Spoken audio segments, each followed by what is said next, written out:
Bold leadership in America is dead. Our indivisible nation, founded on liberty and justice for all, has become a second-rate soap opera where truth is beholden not to the facts of life, but to our ever-changing needs of our reckless politics. Now, this week, 14,000 Haitians showed up asking Joe Biden to do for them what he has done for practically everybody else at our southern border: open the gates. Well, what did Joe Biden do? He put the first 86 Haitians on a flight back to Haiti. Then he had Border Patrol on horseback herd the rest of the Haitians into a tent city under a bridge overpass that makes Skid Row looks like the Taj Mahal.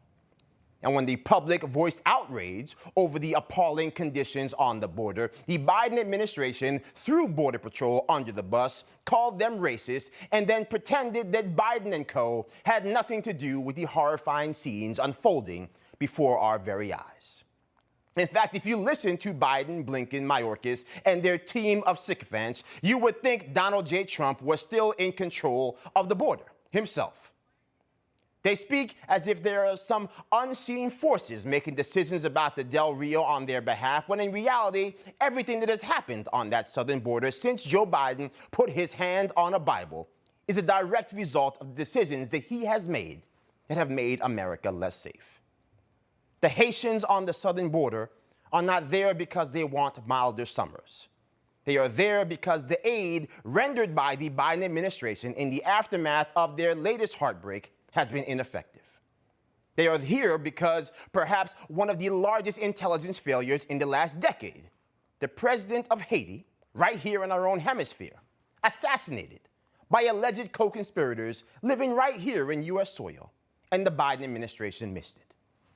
And yet the conversation we're having, of course, includes none of that at all, because that would be an inconvenient truth that the Biden administration might not survive.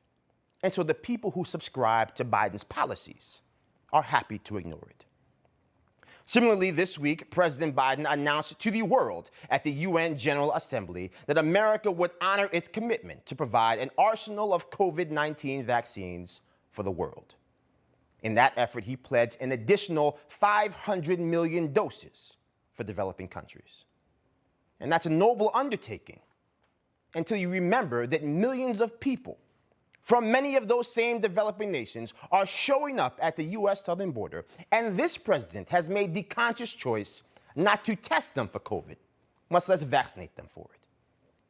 And so while unvaccinated Americans here at home are being threatened with unemployment and even eviction, hundreds of thousands of individuals from countless countries with vaccination rates so low America just volunteered to vaccinate them are crossing our border illegally, untested and unvaxxed, day after day after day.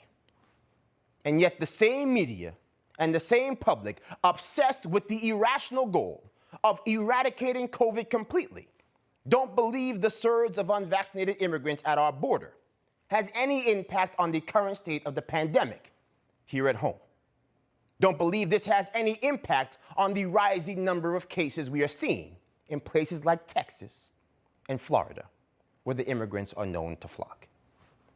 It's lunacy, pure and simple, and yet nobody seems to care.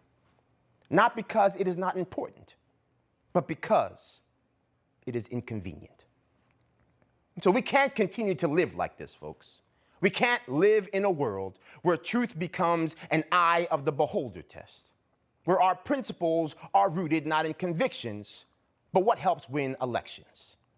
And if we remain incapable of being objective, or of acknowledging the good and the bad, irrespective of our political sensibilities, then the home of the land of the free will inevitably devolve into a bold and reckless betrayal of the nation that we all love.